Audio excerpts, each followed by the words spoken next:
Good morning, good afternoon, good evening. It's Elliot Brown here in the Essex Business Radio studio, chatting everything COVID-19, in fact. Actually, we're talking C-19 and how we deal with it. So I'm talking to people from all over the world about how they're dealing with it, how they've had to pivot and change their business and what they're doing, and any ideas and tips they have for everybody else out there. So today, joining me from New Jersey in America is Roman Prokopchuk. I did say that right, didn't I, Roman? Yep, you got it. From New Jersey, and his business is Nova Zora Digital. But he's a keen podcaster, and anybody that's watching the video can see this. So hi, how you doing, Roman? You good today? I'm good. I mean, just kind of dealing and adapting.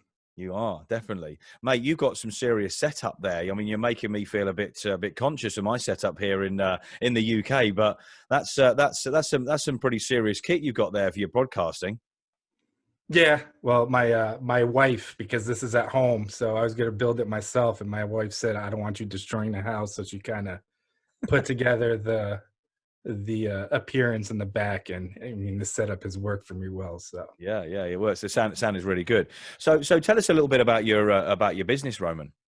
Yep, it's a digital marketing agency, mainly focusing on search engine optimization, organic social, and paid search. Yeah, I got into digital marketing and out of the 2007-2008 recession. Okay. I had a degree in criminal justice. I interviewed with the Secret Service. Wow. Kind of had to pivot into this during that recession. And I fell in love with it, and I've been doing it for 11 years and founded the company in 2012.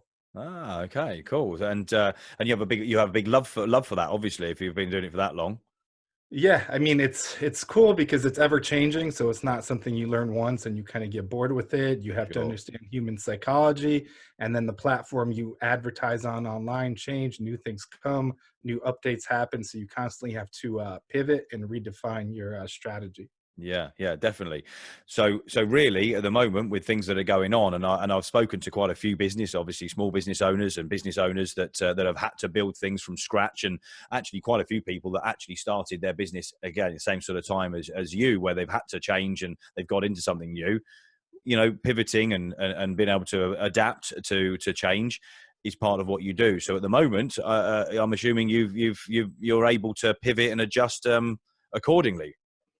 Yep, and it's actually more so in terms of business in some circumstances, because there was a lot of companies and clients and situations where they were investing in live events. So, sponsorship booths, speaking engagements, and now everybody is moving that budget that they most likely got reimbursed for the most part to digital, and stepping up digital because everybody is, quarantined around the world. Yeah. So they're exposed to the internet and other aspects of advertising. So in that sense, things are getting ramped up. Yeah, definitely. Your business, you've run your business sort of remotely, mostly anyway, so it hasn't impacted on a huge amount from your day-to-day runnings of the business. Am I right in saying that? Yep, correct. I mean, it's a remote format. It's moved to that about 4 or 5 years ago. So the team is remote. Most of it is US based and gets activated on a project per project basis. Right. Okay. So, and your podcast, when did you start your podcast? I started it in December 2017, but I switched over to a interview format last March where I've interviewed about 150 people. It's gotten into, I guess, this week, number 45 and how to on Apple Podcasts, and like 11 in the UK, 7 in Canada. Congratulations, my friend. Congratulations. Yeah, it's one of those like vanity metrics because obviously that constantly fluctuates unless you start getting like 1 million downloads a month, and you have 1 million reviews and a lot of traffic, then you become like a constant in those charts. But it's a constant. I mean, it's a nice thing to kind of have as a talking point. Yeah, definitely. I need to learn some stuff from you. So when we're off air, mate, I'm going to be tapping you up for some information for sure. Congratulations on what you're doing with that. I mean, it sounds like you're absolutely smashing it on the podcast. Listen, let's get to the personal stuff, right? Because I know that this is something we want to talk about. In your personal life, you've had some big impacts recently and with what's going on, but also, how are you coping there? Tell us a little bit about your home life and what's going on there. Well, I mean, I have the conference calls, the meetings, the work side of it. I have the podcast where I have this set up in Yeah, terms of going on other shows and conducting interviews on my own. yeah, And me and my wife are also foster parents. So we became foster parents June 2018. yeah. Since then, we've had 20 kids. And right now, we actually have 4 kids Wow, you had under the 20, age you've of had 20 kids in that time. total, Wow. total, yes. And Whoa. right now, we have four. So a 6-year-old, a 4.5-year-old, a 2-year-old, and a 2.5-year-old, Wow. and they're here 24/7. Yeah. It's actually been raining and cold for the last like week, so we can't Oh, even no, really? taking them outside. The oldest one has to be homeschooled virtually. Right. So my wife is at home. She also went back to school to university. So she has her classes remote and she still has some work remote. So she's handling all that. I Wow. have to kind of work around their schedule a little bit. So, Of course. interviews during nap time and sometimes at like after bedtime. Yeah. But that's kind of like the main thing. I think people that have children, especially young children, Yeah. can relate because it's this different dynamic that you have to kind of, deal with. Because Yeah. I mean, oftentimes you're shelter in place or quarantine or whatever you want to call it, Uh-huh. and it's either you're a single parent or you have a spouse or a partner, and sometimes you're both working. So like, how do you, navigate that? So a lot of people are, going through the same situation. Yeah, definitely. Wow. Okay. And of course, and obviously being very conscious to on the sort of hygiene side as well. So going out and doing what you've got to do shopping wise. You've got 4 kids to worry about as well. Also another dynamic that's changing, isn't it? All they do is really eat. It's ridiculous. And the first week we kind of gauged how much they would really eat because prior to that they were in school for Yeah. half of their meals, and now Yes, of it's just course. like all they do is eat and just destroy the house. So we've been fortunate to really only during the last month go food shopping twice. So we Right. try to get enough food to cover that kind of You've got two a you've week got a van. You've isolation got a van, period. have you? Yeah, well, I mean, I have a SUV, but we have like a spare freezer too, where Yeah. we can store everything and stuff like that. But Yeah. I mean, it's been crazy in terms of the amount these little kids consume. It's ridiculous. Well, I'll have to be honest with you. Good luck. Good luck on just that side. Let alone anything else that's going on right now. So, what are you doing? I mean, work-wise at the moment. So, obviously, you're in digital marketing. You're in that arena. What are you currently doing that's helping other people? What is it? What is the main thing that's sort of that is come to light that you're sort of grabbing hold of at the moment to help people? Because SEO, obviously, we all know what SEO is: search engine optimization. Is that a big part? Are you doing other things? What are you doing? It is. I mean, now is a good time to kind of shore up your content strategy, which is the front end Yep. technically of SEO, and you Yep. have SEO in terms of consideration in your content strategy. Uh So huh. doing that, ramping up content, ramping up fresh content. So things like blog posts, Yeah. vlogs, things that you can still rank for and target Uh that huh. aren't like a physical landing page that usually doesn't change. A product page Yeah. that product's not going to change much. So figuring out that and ramping up your content to really target your target audience, Yeah. because everybody is kind of forced to either surf the internet more, watch TV. But I mean, I've done stuff recently in terms of media buys actually on podcasts. So I've done a media buy on the PRX network, which is a top 5 podcast network, on the Right. show TED Talks Daily, Okay. targeting kind of technology and business, Uh huh. an impression buy, which has gotten a lot of kind of traction. And then things that are like instantaneous. If the client has a budget, so Okay. pushing to the right kind of communities as fast as possible. A lot of B2B stuff in terms of ramping up paid spend on LinkedIn, and Yeah. then testing other things like TikTok and that community. And it's funny because of this whole quarantine, it's getting a lot older, a lot quicker, Yeah. because people are bored and 20, 30, 40, 50-year olds are just downloading TikTok and just fooling around with it. So And I've seen that as well. I mean, people that would never have got on TikTok before are on there. I've in the last week, in fact, I think that's ramped up a hell of a lot. I've seen people that you never would have considered being on there, dressing up and doing all sorts of ridiculous things. Quite interesting how that's probably going to change the way that social media is used to advertise and stuff as well. There's going to get more usage, and the age range is going to expand as well. I mean, even things like Facebook, where we know is obviously one of the biggest platforms for marketing and selling product. I believe the conversion rates are pretty good right now. Is that right? Yep. I mean, they're a little higher just for the simple fact that you have their attention more. Yeah. I feel like the attention is, I mean, it's forced attention because you have no other choice. Yeah. I mean, Yeah. my personal kind of browsing behavior, I just get sometimes if I take a break, 5 minute, 10-minute break, I get like consumed in the stream, like on Facebook or another social media platform. Yeah. So you have that attention, like forced attention, because people can't really do much other than go for walks. And I've been trying to kind of dissuade doing that too with 4 kids and two Yeah. dogs. I kind of take them in the yard because, like we talked offline, New Jersey is kind of right now the number 2 area hit Yeah. in terms of kind of cases and deaths. And I'm Yeah. about 45 minutes from New York City, so Right. obviously that's kind of the Yeah, epicenter. And I was just about to say the epicenter literally is the epicenter hmm right now, isn't it? Yeah.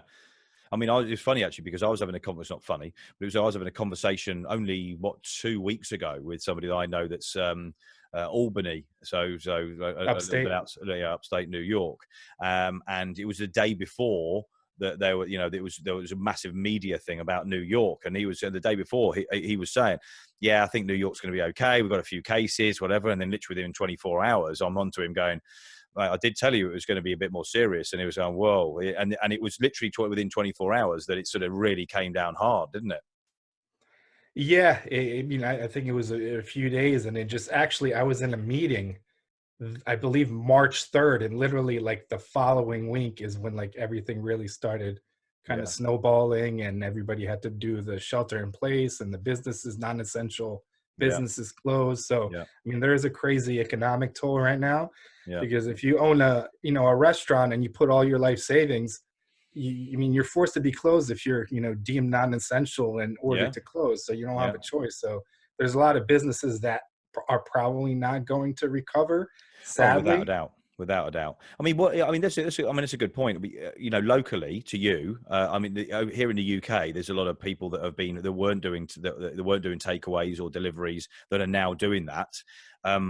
Bearing in mind it is an epicenter, so of course it's probably a little more serious than certain parts of the US and other countries.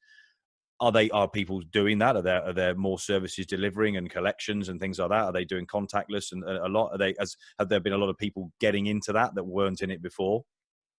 I mean, I think so. I think that's kind of the only lifeline. Actually, last weekend, we had actually had a vow renewal last year, and we ordered a cake from this one bakery locally. It's like Right, really, it gets sold out. It's like small batch, like artisan or whatever. right, So they went through Facebook. They're like, go on Facebook, and basically we have this open. So I believe in 16 minutes they sold out of their whole kind of inventory for this certain amount of time, and then they did deliveries by town. So they right, delivered to us, and we kind of asked for a higher volume, but they right, ended up even cutting it down to kind of redistribute amongst people, right, because right. people wanted that kind of so much. So businesses are pivoting, but a lot of people are bleeding money so fast that it's like they can't really keep up or stay above water. Yeah, yeah. Where are you who sort of people do you tend to deal with clients wise? What sort of industry is there a specific industry specific that you deal with mainly? Yeah, I myself and kind of the business have a lot of experience in like legal, so small, medium, large size law firms. Okay. Is this Far. because of your background previously, do you think? Is that why you sort of attracted that? I actually, when I started in digital marketing, the second job I had was with a company called LexisNexis, Right. which was owned by Martindale Hubble Reed Elsevier, which I think is based out of the UK. Okay. And they were solely focused on Right. legal marketing. So I Right. had a 7-figure portfolio of kind of 100K spend or higher per client, and I kind of Nice. developed that expertise. But then I started diversifying at other places. So I have pharma and life sciences experience, Okay. consumer brands, Okay. fitness, and I do on the side some pro bono stuff for nonprofits as well, things that I'm passionate about. Right, right. So I mean, obviously, quite a few of those industries are still quite buoyant. Then, so they're not necessarily feeling the pinch. Which industries are the ones that you're sort of helping more? Do you think? I would say kind of technology and pharma and life sciences. Obviously, people in terms of like medical devices and Yeah. actual medicine. People still need it. Yeah. And I think advertising keeps going on. It's just Yeah. kind of, like I said, a lot of repurposing from, you know, traditional and in-person kind of experiences Yeah. to online now. Yeah. So things that are working, just, you know, filling that void with additional budget, or Yeah. even testing other, you know, different demographics and different platforms as well. Yeah. Yeah. Interesting. So it's quite a change going on. Although your business necessarily the way it's run isn't changing, the actual you know the arena that you're in, the landscape, so to speak, is changing quite dramatically, isn't it? And it's not going to go back, mate. This is the new world now, isn't it? You know, we're you know, we're going to get to some sort of normality at some stage, but it's going to change everybody's lives, you know, in our lifetime, I think, anyway, for good. No, would you agree? Yeah, and it's just going to be kind of like user behavior coming out of this. So we're Yeah. gonna, you know, carry some things over, like just a simple handshake. I don't even know how if people are gonna, you know, keep shaking hands moving forward. One of those No. things.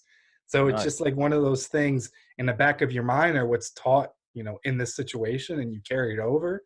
And Yeah. like, you know, if something works in terms of a strategy or how to reach someone, or, you know, a new platform may develop in the next month or two that people flock to, and that pivots, you know, marketing behaviors and spends, if it's a, you know, from a paid perspective. Yeah. So I think everything comes out of, you know, a situation, and if it sticks or not after. Yeah, I mean, you talk about shaking hands. I went to a show in Germany, a business show. It's for retail, so it's, you know, everything from the ovens that you use in, you know, small restaurants, or huge ovens, and you know, trolleys, and or shopping carts, I should say, which I was there as one of my clients, and you know, everything that is there, all the fittings, absolutely everything to do with retail. Huge show in Germany, world's biggest Euroshop 2020. Now, this was middle of February.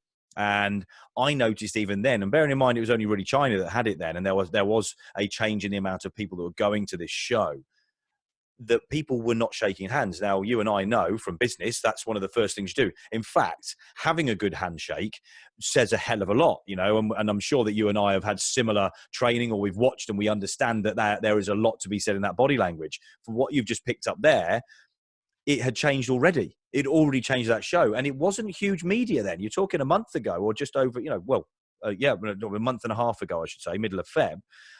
It already changed people's behavior. People were coming up to the stand to come and talk to me. There wasn't an immediate handshake. Don't get me wrong. There were a few, but probably, and I genuinely mean this, 90% of the people that I met, we didn't shake hands. And that was a completely new thing, but it was subconsciously the right thing to do already. So you're right, it is going to change. And I think what you're saying about your behavior, your buying behavior or selling behaviors, not being so much face-to-face necessarily, which I think is going to change.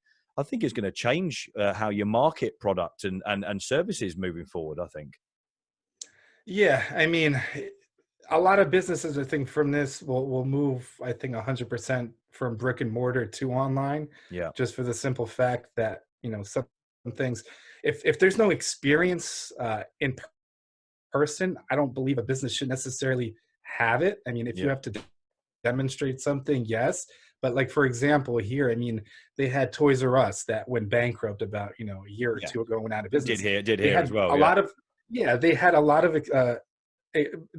of chances to make something kind of great and yeah, be like an epicenter of experiences, different leagues, different like activities, but they did nothing in person. So it was just like a big warehouse of toys that you can just buy on Amazon or anywhere else online. yeah, And they didn't differentiate or adapt to kind of the changing environment, which is kind of the same now. So people are kind of panicking. Some people are taking advantage of it, yeah, but figuring out like how this is going to transpire. And you may not know, obviously, right now what will happen in 6 months, or we're still going to be in this, or like different behaviors from this and social norms come out of this, like the handshake. yeah, So now you might be ostracized in 6 months and like, no, why are you trying to shake my hand when before yeah, that was the norm? So figuring that out and kind of, you know, developing that, like, you know, I've said oftentimes, I believe there's a list of, I think, like 12 or 15 unicorn companies that came out of that 2008 recession yeah, because they adapted and they took advantage of the situation, and they'll be the same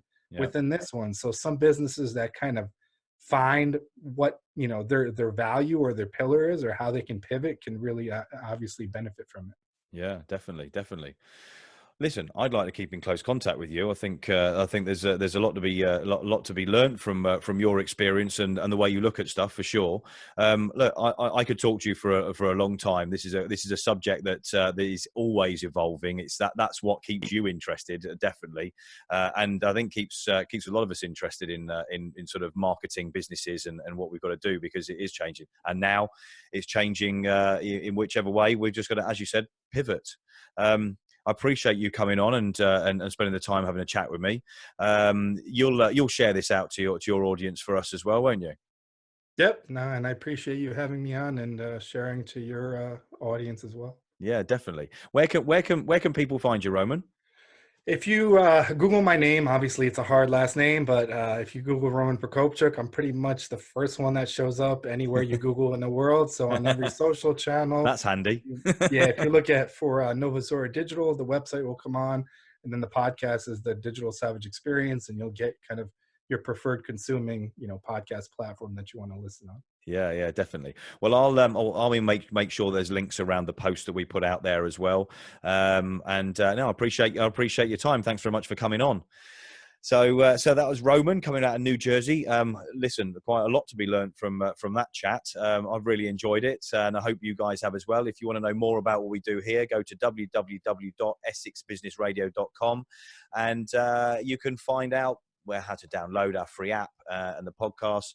And maybe I might be able to talk Roman into getting his podcast on there as well, because I think there'll be a huge amount of value in what he's doing. So we'll have a chat about that afterwards, Roman? Yep. No, I appreciate it. Thank you. All right. Thanks very much. So I'm going to sign off for now. So it's ciao for now. Brown cow.